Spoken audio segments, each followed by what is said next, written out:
अरे भैया मैं जल्दी कहते थे भैया, अरे भैया मैं कहते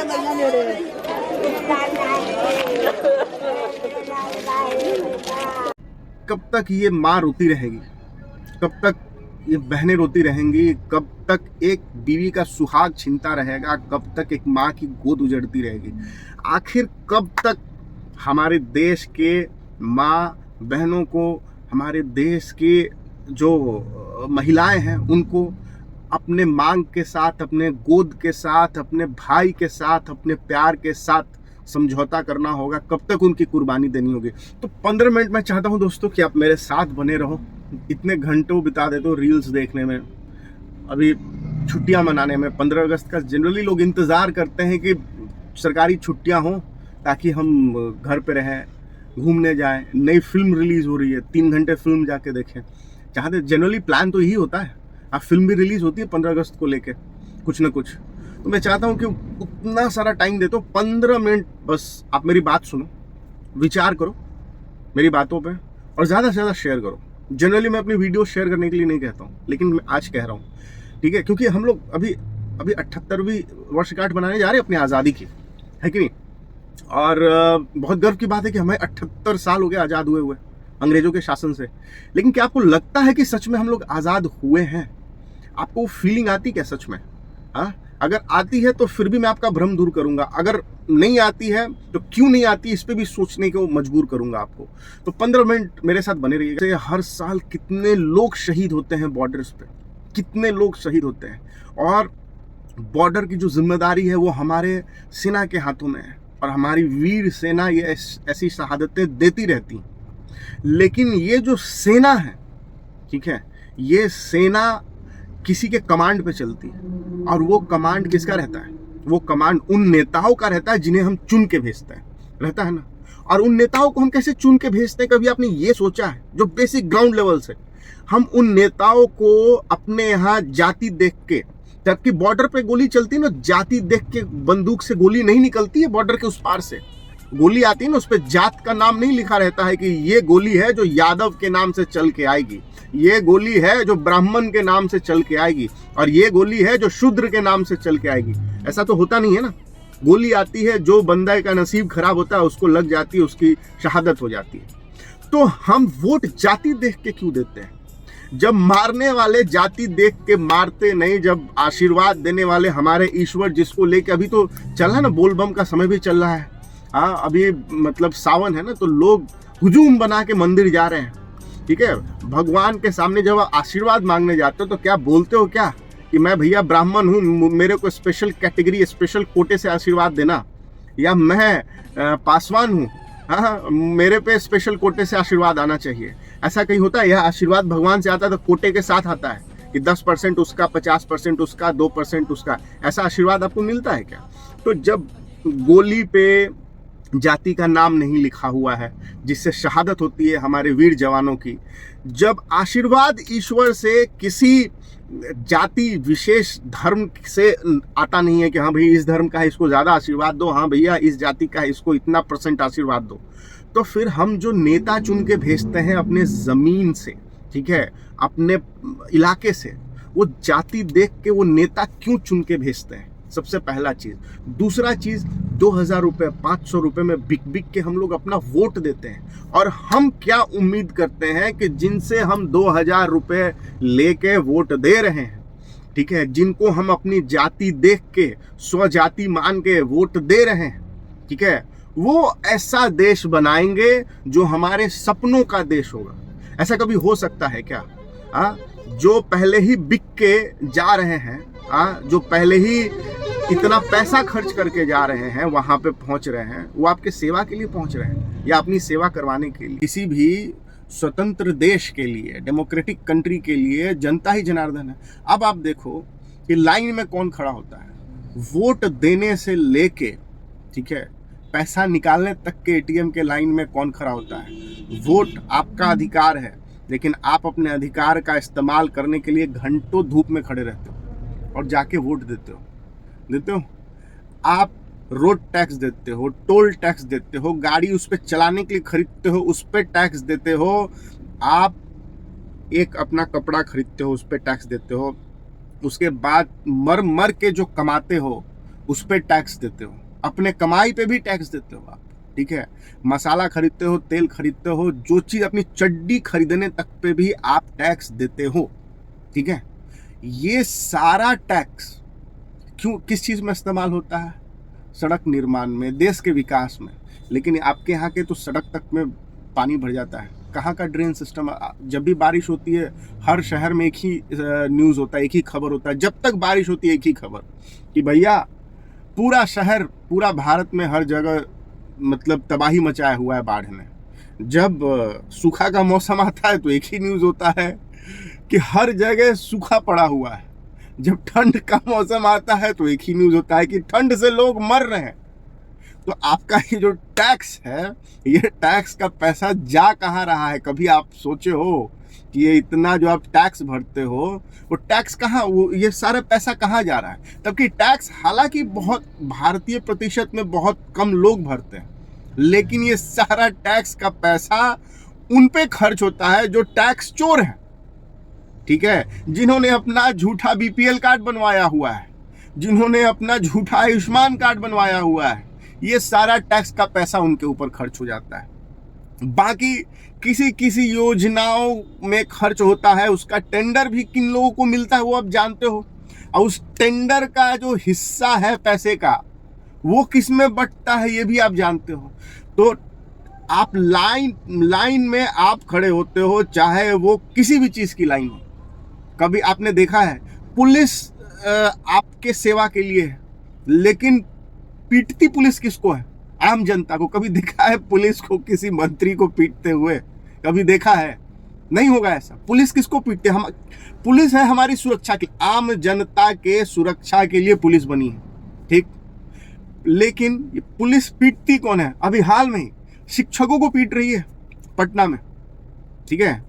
वो छोड़ो, आप बस इतना देख लो कि आप अपना हक का मांग करने जाते हो ना, अभी थोड़े दिन पहले ये बुरा हाल है देश का, मैं आपको बता रहा हूँ कि आप देखो कि दिल्ली में पानी लगा, ड्रेन में, मतलब नाली के पानी में आईएएस की तैयारी करने वाले डूब के मर गए कुछ बच्चे, ठीक है, नाली के पानी में।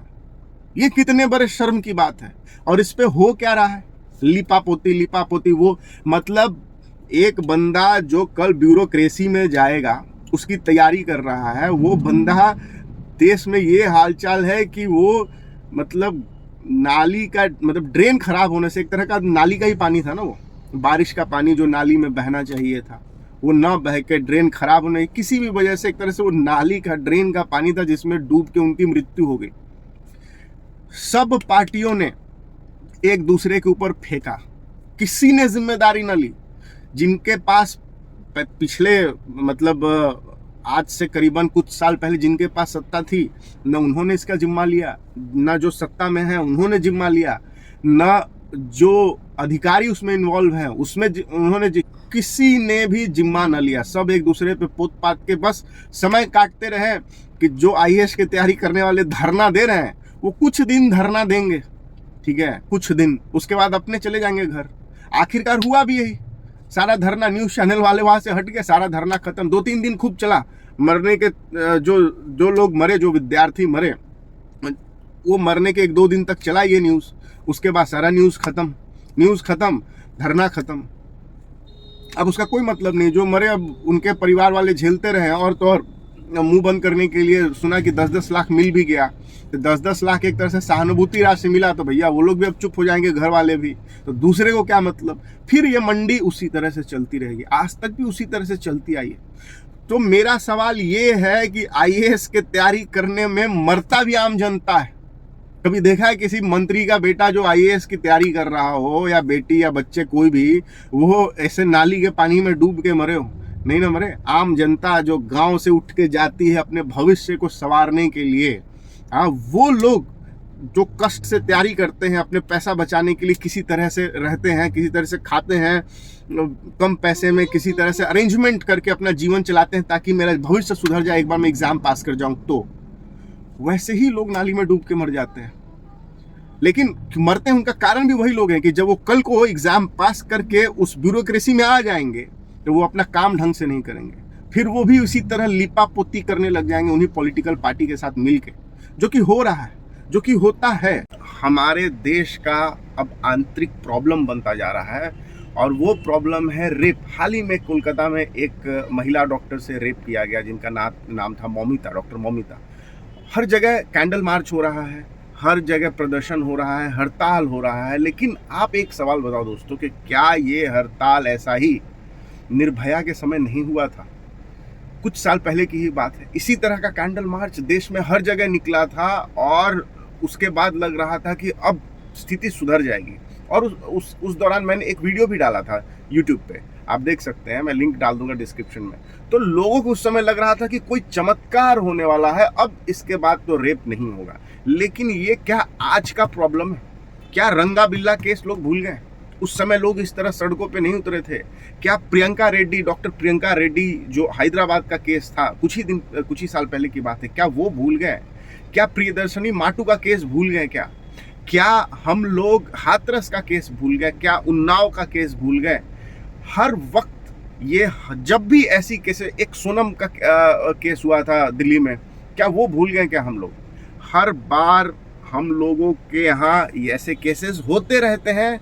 हम लोग 2 दिन कैंडल मार्च निकालते हैं, हड़ताल करते हैं, फिर सब अपने काम में वैसे ही व्यस्त हो जाते हैं और फिर कुछ दिन में सुनने में आता है कि एक और निर्भया की तरह केस हो गया और हम लोग उसको निर्भया 1, 2, 3, 4, 10, 20 नाम देते जा रहे हैं। क्या आपको लगता है कि ये कभी रुकेगा? और ये कोलकाता में भी पहली घटना नहीं है। कोलकाता में निर्भया के कुछ ही महीने बाद एक बारासात में इसी तरह का रेप कांड हुआ था और उसमें भी उसी तरह का आक्रोश, उसी तरह का गुस्सा फूटा था। तो ये लगातार कोलकाता में ही नहीं पूरे देश में ऐसे ही जगह जगह पे हो रहा है। और लोग तो फिजिकली मेंटली चैलेंज्ड जो महिला हैं, बच्चियां हैं, उनको भी नहीं छोड़ रहे। पुणे में भी कुछ दिन पहले की ऐसी एक घटना थी। तो आप मेरे को ये समझाओ कि अभी जो हम लोग कुछ दिन के लिए, जैसे अभी IAS की एस्पिरेंट का जो कुछ दिन पहले मौत हुआ, जिस तरह ड्रेन के पानी में डूब के, उसी तरह अभी ये रेप हुआ है और उसमें एक मौत हुई है और हम लोग उसी तरह हड़ताल कर रहे हैं, उसी तरह कैंडल मार्च कर रहे हैं जैसे आज तक करते आए। लेकिन आपको क्या लगता है इससे कितना बदलाव होने वाला है? आप निर्भया से इस केस को कंपेयर कर लो। नंबरिंग कर रहे हैं ना हम लोग, अभी ट्विटर पे मैं देख रहा हूँ कि 1, 2, 3, 4 निर्भया करके आ रहा है। ठीक है, बहुत लोग डाल रहे हैं, लेकिन ये 1, 2, 3, 4 डाल देने से क्या इसका अंत हो जाएगा? क्या ये अभी जो कैंडल मार्च निकाल रहे हैं हम लोग, क्या ये कैंडल मार्च निकाल देना ऐसी घटनाओं का अंत की तरफ इशारा करता है क्या? फिर मेरा सवाल आपसे यही है, अभी हम लोग 78वीं वर्षगांठ मनाने जा रहे हैं अपनी आज़ादी की, लेकिन हमारे माँ बेटियों का कोख भी उजड़ रहा है। ठीक है, उनका सुहाग भी उजड़ रहा है। उनके जो हमारे सेना के जवान शहीद हो रहे हैं उस रूप में, उनकी इज्जत भी लूटी जा रही है। जिस तरह हर दिन रेप की घटनाएं आ रही हैं, आप डेटा देखो ना, मतलब 80 से 100 रेप पर डे होते हैं हमारे देश में। हाँ, और ये दिन प्रतिदिन बढ़ते जा रहा है। तो हम लोग सुहाग भी छीन ही रहे हैं, हम लोग गोद भी उजाड़ ही रहे हैं और रेप भी हो ही रहा है। हमारे टैक्स की चोरी भी हो रही है, हमारे टैक्स का पैसा भी लूट रहा है।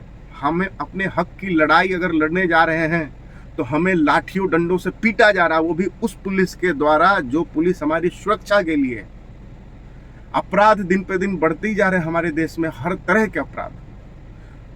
तो इस आज़ादी, मेरा आपसे जो आज़ादी का दिवस आ रहा है, स्वतंत्रता दिवस, इस पे मेरा आपसे यही सवाल है कि क्या सच में हम लोग आज़ाद हैं?